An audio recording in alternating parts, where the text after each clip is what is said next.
कि इसराइल ने इंडिया को कहा है कि हमें 1 लाख वर्कर दें, क्योंकि वो जो फ़लस्तीनी वर्कर्स वहाँ पे काम करते थे वो कहते हैं जी 7 अक्टूबर के बाद अब वो तो काम नहीं कर सकते। आपको क्या लगता है कि इंडिया तो बहुत बेनिफिशियरी भी है कहीं, तार साहब इसको कैसे देखते हैं कि अब इंडिया जो है वो इसराइल की मार्केट में जाएगा, तो ये तो फ़लस्तीनी वैसे ही आउट हैं गेम से, लेकिन इंडिया की उसको कैप्चर करने को, मार्केट को कैप्चर करने को। और मैं आपको बताता चलूँ कि द इम्पॉर्टेंट थिंग इज कि इंडियन जो वर्कर्स हैं they are making an impact. तो वो इम्पैक्ट इस तरह है कि जितने भी पेटेंट राइट्स हैं, जो अमेरिका के बाद चाइना और इंडिया इस वक्त जो है वो टॉप पे जा रहे हैं in terms of global patent rights file करने में। तो how do you see this Israel demand for the Indian workers? लगता तो यह है कि बेनिफिशियरी तो इंडिया हो गया इस क्राइसिस का, जिसके वर्कर्स और सारे पढ़े लिखे लड़के वहां चले जाएंगे फॉर जॉब्स। चीमा साहब पहले भी तो आप देखें 18,000 इंडियन थे इस वक्त, ये जंग से पहले ये जो जब नंबर सामने आए थे 18,000 इंडियन थे इसराइल के अंदर।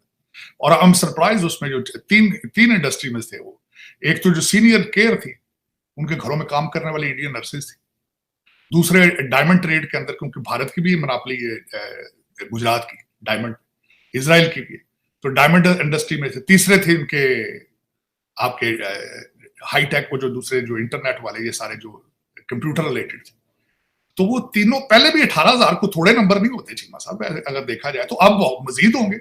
अब जो भारत है, खैर उसमें आपने कहा कि वर्कर उनके जाएंगे, वर्कर तो उनके हर जगह जा रहे हैं, बल्कि उसमें कई ममालिक में कई नई एवेन्यूज जो है दे आर गोइंग। जर्मनी में काफी जा रहे हैं इस वक्त, अगर देखा जाए तो भारतीय जो है वो काफी जा रहे हैं।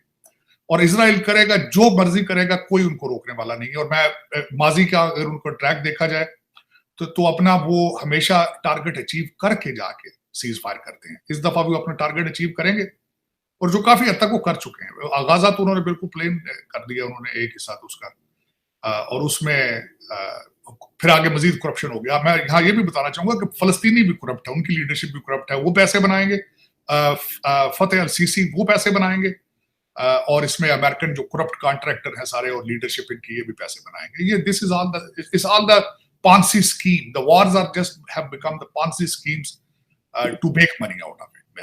वार बहुत बड़ा एक बिजनेस है, ये भी मैं बताना चाहूंगा। इस वक्त तो वो बिजनेस चल रहा है, क्योंकि मुसलमान लीडरशिप जो बेकार है, बिल्कुल सिंसियर नहीं है अपने मुल्कों के साथ, मुसलमानों के साथ। मुझे आज किसी ने, चीमा साहब मैंने आपको भी भेजा है, मैंने उसको आज सुबह बड़ा एंजॉय किया उस चीज को। मुझे किसी ने वो मीम एक भेजी है, उसने कहा दुनिया में मार खा रहे हैं हम इसलिए कि हम मुसलमान हैं, लेकिन लगता है आखिरत में भी मार खाएंगे वहां कि हम असली हम ठीक मुसलमान नहीं। तो फिर यहाँ भी जलील हैं तो ऊपर भी जलील होंगे, फिर हमारा फिर लग रहा है यही होगा, क्योंकि उसमें countries are taking decisions according to their own interest. लेकिन चीमा साहब डॉक्टर साहब एक आखिरी सवाल करना चाहता हूँ, और वो ये है कि ये पाकिस्तान के जो इस्लामी जमातों के लीडर हैं ये हमास से क्यों जाके मिल रहे हैं? वो हमारे एक बड़े इंपॉर्टेंट लीडर हैं मौलाना फजलुर रहमान साहब, वो हमास की लीडरशिप से मिलने कतर चले गए हैं। फिर जमाते इस्लामी के लोग हैं वो उधर और चले गए हैं। शर्मिंदगी की बात यह है कि बाली बाली इंडोनेशिया में तो ज्यादा, सॉरी जकार्ता इंडोनेशिया में ज्यादा लोग निकले हैं, 2 मिलियन लोग निकले हैं। पाकिस्तान में तो लाख बंदा, 10,000 बंदा नहीं पाकिस्तान में निकला। ये डबल स्टैंडर्ड्स हैं। बल्कि मुशाहिद सैन साहब की एक स्टेटमेंट मेरी नजरों से गुजरी हुई, उन्होंने कहा जी हमें हमास को रिकग्नाइज करना चाहिए, जबकि तारड़ साहब जो कश्मीर के, अब हमास जो है उसको ग्लोबली मिलिटेंट ऑर्गेनाइजेशन कहा जाता है। एक बात बताएं, आपके जो कश्मीर में जो तंजीमें थी उसको तो आप कुछ कर नहीं सके, वो तो दुनिया ने दहशतगर्द करार दे दी। आप चले हमास वालों को जो है वो लीगल कराने। ये हमारे लोगों की, ये हमारे डबल स्टैंडर्ड्स हैं, हमारे डबल फेस हैं कि मजहबी जमातें जाके कतर में उनसे मिल रही हैं, जॉर्डन में या कहीं और जाके मिल रही हैं। लोग कह रहे हैं हमास को रिकग्नाइज करो, यूएन ने हमारे बंदे सारे जो है वो दहशतगर्द करार दिए हैं। हम कंफ्यूज हैं, सानू समझ नहीं अन्य की हिसाब की साहब। चीमा साहब दर हकीकत जिस चीज पे मैं और हैरान होता रहता हूँ वो ये डबल स्टैंडर्ड जो है आपका। आप हमास के लिए और फलस्तीन के लिए चीख रहे हैं यहाँ पे कि मुसलमान भाई हमारे मर रहे हैं, हम जिहाद करेंगे, तो जो पठान भाइयों के घरों के ऊपर बुलडोजर चला दिए आपने यहाँ पे, वो मुसलमान नहीं है, अफगानी इलीगल है, ठीक है, किसी सिस्टम के जरिए निकाले ना भाई उनको, कोई सिस्टम बनाया जाए ना। उधर से वो भी थ्रेट कर रहे हैं आपको, जो डिफेंस मिनिस्टर अफगानिस्तान का उसने कहा कि अब तैयार हो जाओ, अब भी आ रहे हैं चीमा साहब। लेकिन देखिए मौलाना फजलुर रहमान का कारोबार ये है ना भाई, मदरसे कारोबार है उनका। उन्होंने तो ज़ाहिर जाना है फोटो, वो तो अपने फोटो मार्केटिंग कर रहे हैं ना अपनी प्रोडक्ट की। फजलुर रहमान साहब तो अपनी मार्केटिंग के लिए गए वहां पे, और जमात इस्लामी का भी ट्रेडमार्क यही है। तो मेरा मकसद ये तो अपनी, लेकिन स्टेट को इनको चाहिए कि इनके ऊपर क्या असर पड़ेगा।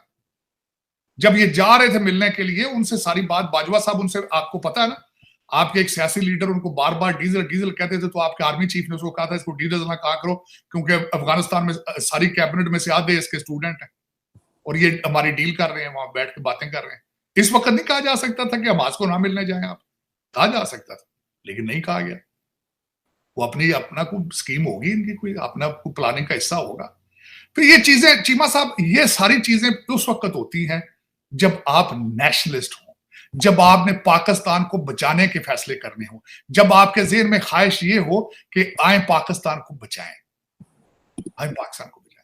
मैंने जिस तरह आपको कहा है, मैंने आपको मुझे बड़ा अफसोस हुआ मोईज यूसुफ साहब की ट्वीट पे, जो मैंने आपको हमले के बारे में कहा है, जो मियां वाली पे हमला हुआ है, उन्होंने प्रेज किया, उन्होंने कहा हमला इसको कहते हैं। मोईद यूसुफ या मोईद पीरजादा? नहीं, मोईद जो इधर यहाँ पे जर्नलिस्ट है, वो पीरजादा फिर ना।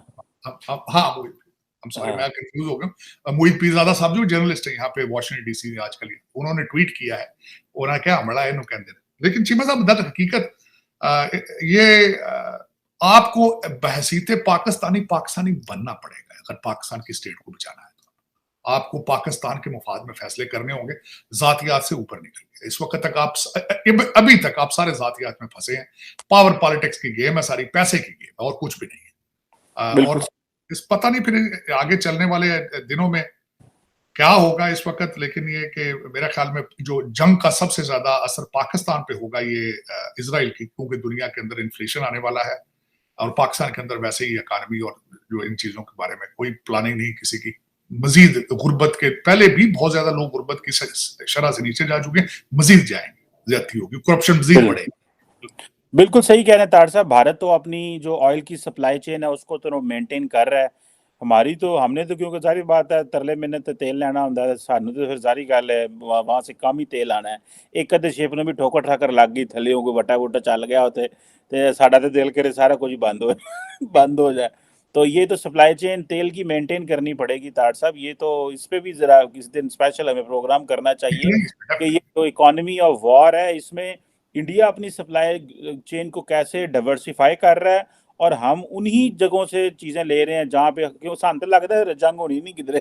सोच ही नहीं, टारगेट चीमा साहब, टारगेट से सोच नहीं है, क्योंकि हम क्योंकि लोग चलाने वाले सिंसियर नहीं, पाकिस्तान से करप्ट हैं, बड़े बुरे तरीके से करप्ट।